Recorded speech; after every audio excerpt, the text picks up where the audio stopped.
Hello friends, बहुत बहुत स्वागत है आपका मेरे चैनल मिस्टिक में। दोस्तों, इस प्रश्न पे हम सब कभी न कभी विचार जरूर करते हैं और अक्सर ये चर्चा का विषय भी बना रहता है कि महाभारत में सर्वश्रेष्ठ योद्धा कौन था। आइए आज हम इस पे विचार करते हैं। दोस्तों, मुख्यतः 5 योद्धा हैं। एक है भीष्म पितामह, दूसरे गुरु द्रोण, तीसरे अर्जुन हो गए, चौथे कर्ण और 5वें अश्वत्थामा। ब्रॉडली ये 5 योद्धाओं के बीच में कंपैरिजन किया जाता है। आप मैक्सिमम लोगों से पूछेंगे तो इन 5 में से किसी एक का नाम बोलेंगे और उनके ओपिनियन में वो सर्वश्रेष्ठ योद्धा थे। आइए वन बाय वन इन 5 का हम कंपेयर करते हैं और कंक्लूजन ड्रॉ करने का कोशिश करते हैं कि सर्वश्रेष्ठ धनुर्धर कौन था। पहले नंबर पे है हमारे भीष्म पितामह। भीष्म पितामह को अजय योद्धा बोला जाता था। इनसे देवता की सेना भी नहीं लड़ सकती थी। इसका रीजन ये है, इन्हें इच्छा मृत्यु का वरदान प्राप्त था। मतलब इनकी मृत्यु जो है खुद उनकी मुट्ठी में बंद थी।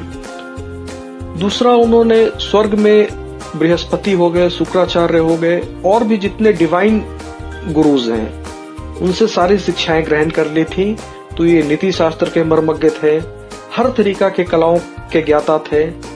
अब बात करें इनके धनुर्धारी स्किल्स का, आर्चरी स्किल्स की, तो इन्होंने धनुर्धर विद्या सीखी थी परशुराम से और इस तरह से ये गुरु भाई हो जाते हैं कर्ण के और द्रोणाचार्य के भी, क्योंकि इन दोनों के गुरु भी परशुराम थे।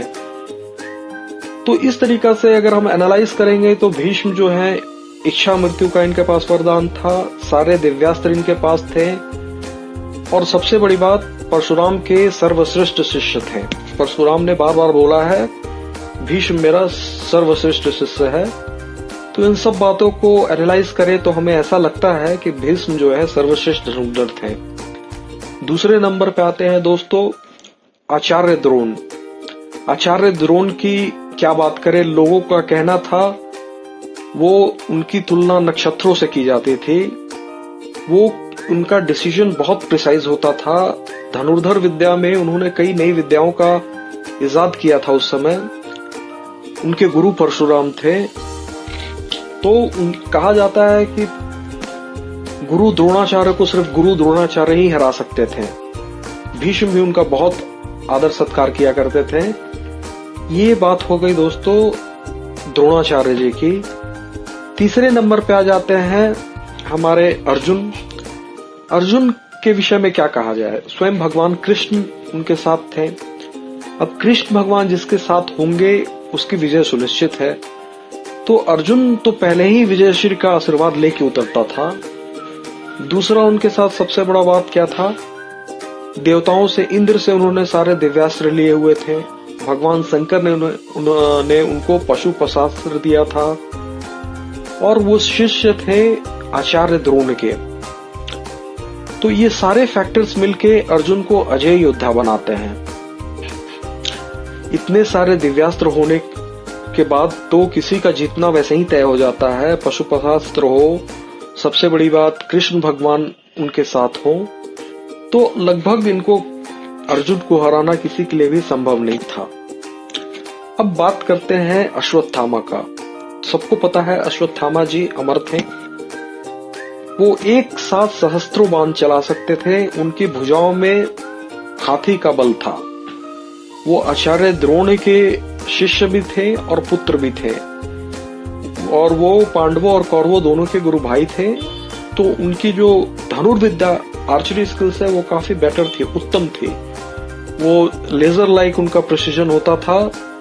तो वो बहुत ही श्रेष्ठ योद्धा थे। तो बहुत लोगों का मानना है, इन सारी चीजों को कंक्लूड समअप करें तो उनका मानना है अश्वत्थामा जो है वो सर्वश्रेष्ठ योद्धा थे।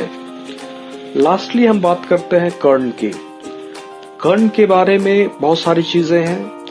पहला तो कर्ण जो है वो सूर्य पुत्र था, तो सूर्य का तेज वैसे ही उसमें था और वो पैदा ही लिया था कवच और कुंडल को, जिसका भेदन कोई नहीं कर सकता था।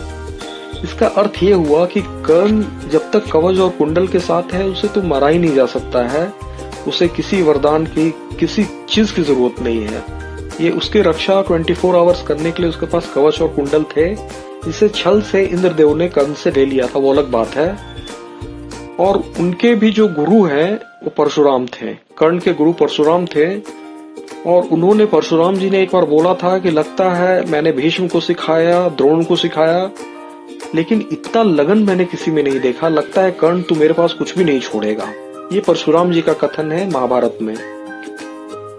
और दूसरी बात देखिए दोस्तों, कर्ण और अर्जुन के, अगर आप दोनों के बीच जो युद्ध हुआ है, बहुत बार निर्णायक युद्ध हुआ है। एक बार छोड़ दिया, अगर कर्ण चाहते तो आसानी से वध कर सकते थे अर्जुन का। अर्जुन के बारे में मैंने आपको सब कुछ बता दिया। उस योद्धा के साथ जिसके साथ कृष्ण भगवान है, उसके ध्वज पे हनुमान जी विराजमान है, उसके पास सारे दिव्यास्त्र हैं, पशुपशास्त्र हैं, इतना होते हुए भी कर्ण से वो हाथों मरते मरते बचा अर्जुन।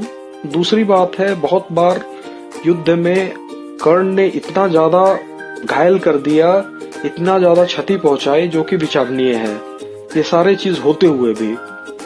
और ये बात आती भी है, कथा के रूप में भी आती है कि जब महाभारत का युद्ध खत्म हो गया तो सबसे पहले सारथी उतरता है रथ से, बाद में रथी को उतरना पड़ता है, ये नियम होता है।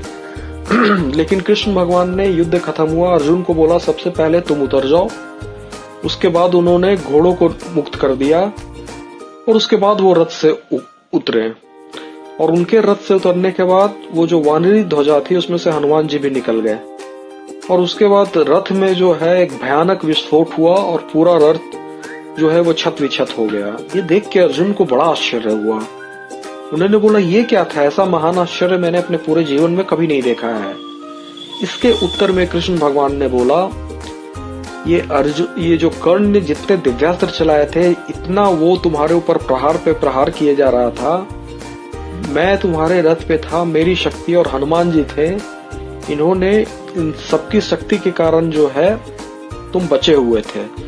हम अपनी शक्ति से हमने बचा के रखा था, लेकिन जब हनुमान जी निकल गए और मैं निकल गया तो ये नष्ट हो गया। इसका मतलब ये दोनों अगर अर्जुन के साथ नहीं होते तो कर्ण आसानी से अर्जुन का कब का वध कर चुका होता। इससे प्रूफ होता है कि कर्ण जो है वो अर्जुन से श्रेष्ठ धनुर्धर था। दूसरी बात, कर्ण जो है वो पितामह और गुरु द्रोणाचार्य दोनों का गुरु भाई था। हालांकि आयु में बहुत कम था दोनों से, दोनों ही उसके परपिता लगे, परपिता का रिलेशन हुआ, दोनों का गुरु भाई था। और दोनों ही अंत में भीष्म पितामह भी जब शैया पे, बाणों की शैया पे लेटे थे तो उन्होंने बताया कि मैं तुम्हारे बारे में जानता हूँ।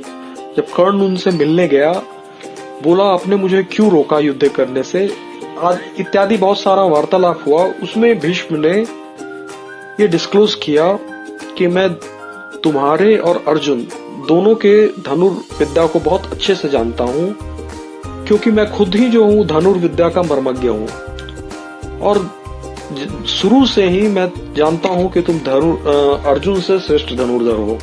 अर्जुन से क्या, तुम सर्वश्रेष्ठ धनुर्धर हो अभी इस पूरे पृथ्वी पे। मैं नहीं चाहता था तुम्हारे या अर्जुन में से कोई भी किसी का भी वध हो, इसलिए मैंने तुमको युद्ध नहीं करने दिया या युद्ध में जाने से रोका था। अगर भीष्म पितामह के इस बात को अगर आप एनालाइज करें, ये कितना गंभीर बात उन्होंने बोला। उन्होंने कंपेयर किया और अपना एक तरीका से वर्डिक्ट दिया कि कौन श्रेष्ठ धनुर्धर है। इतने कर्ण को देखिए, जो भी था उसके अगेंस्ट में ही था।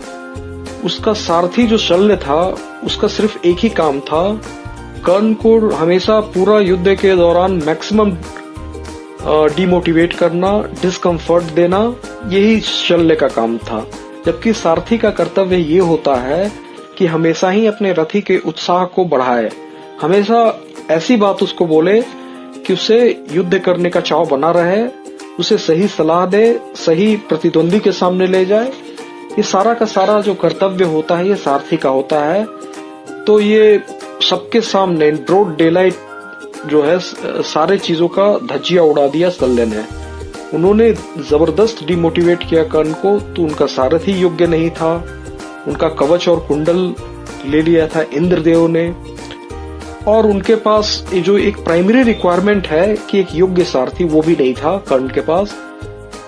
और फिर जो है सामने इतने बड़े बड़े महारथी। इन सारी चीजों के होते हुए भी ऐसे बहुत चांसेस आए जब कर्ण ने जो है वो अर्जुन का वध कर सकता था, लेकिन उसने ऐसा किया नहीं।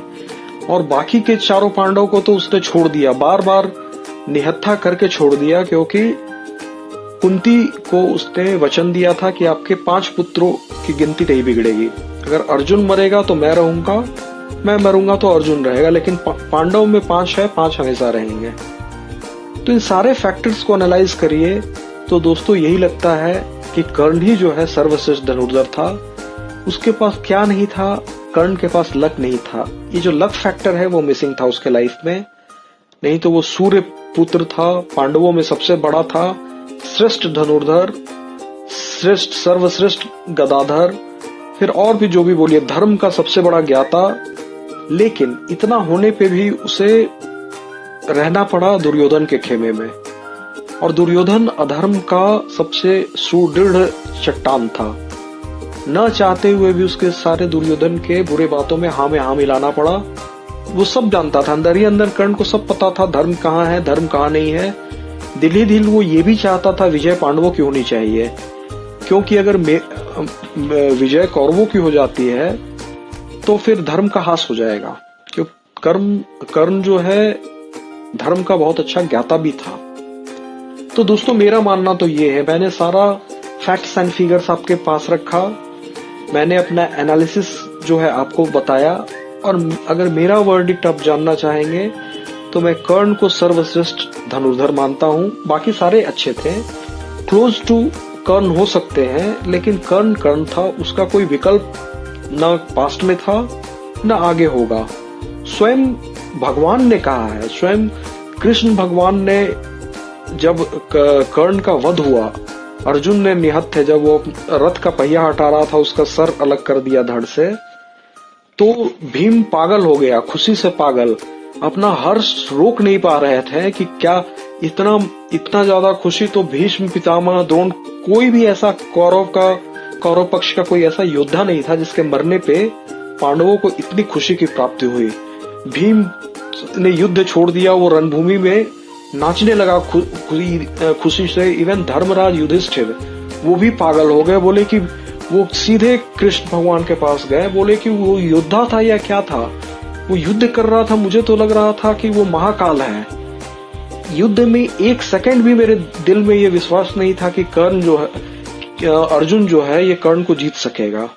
मैं हमेशा आप पे मेरा ध्यान रहता था कि आज आपने कर्ण से आप कैसे बचाएंगे अर्जुन को, इसका वध हो सकेगा। कोई भी अर्जुन की छोड़िए, कोई भी इसे रणभूमि में इसका वध कर सकता है, ये मैं सोच नहीं सकता हूँ।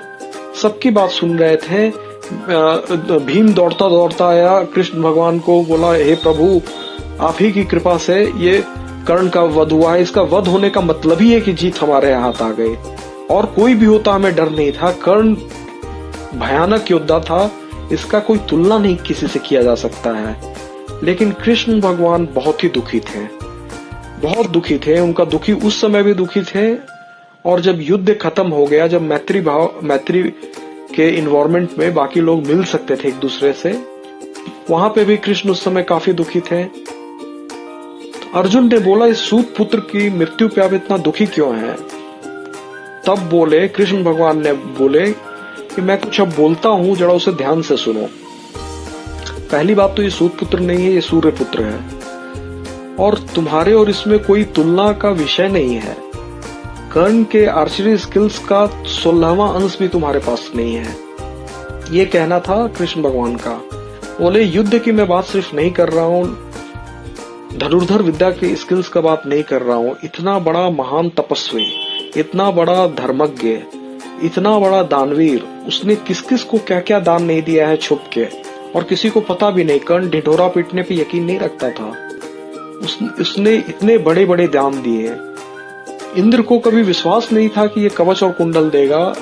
2 बिना सोचे अपने, जो उसके शरीर का भाग था, कवच और कुंडल वो पहन के नहीं रखता था, वो बाय बर्थ उसको मिला था, उसके शरीर का वो भाग था। तो एक तरीका से उस दोनों चीजों को छील के उसने दे दिया इंद्र को।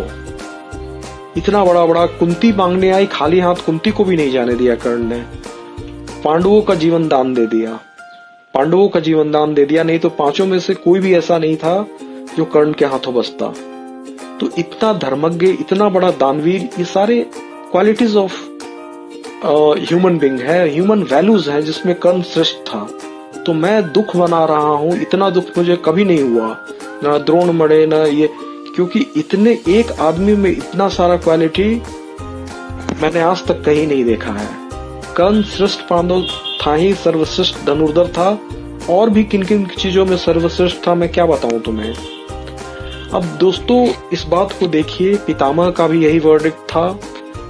द्रोण के बारे में ये कहा जाता है कि द्रोण भी कर्ण का बहुत आदर करते थे, लेकिन चूंकि दुर्योधन सिर्फ कर्ण की ही बात ज्यादा मानता था, उन लोगों की बातों को उतना वैल्यू नहीं देता था, इसलिए थोड़ा चिढ़े रहते थे। द्रोण के बारे में ये माना जाता है। तो अगर आप पितामह की बात को सुनिए, स्वयं भगवान कृष्ण भगवान की बात को सुनिए, ये बात सामने निकल के आती है और बिल्कुल क्रिस्टल क्लियर है। महाभारत का जो सर्वश्रेष्ठ योद्धा था वो कर्ण था, उस युग का सर्वश्रेष्ठ जो धनुर्धर था वो कर्ण था।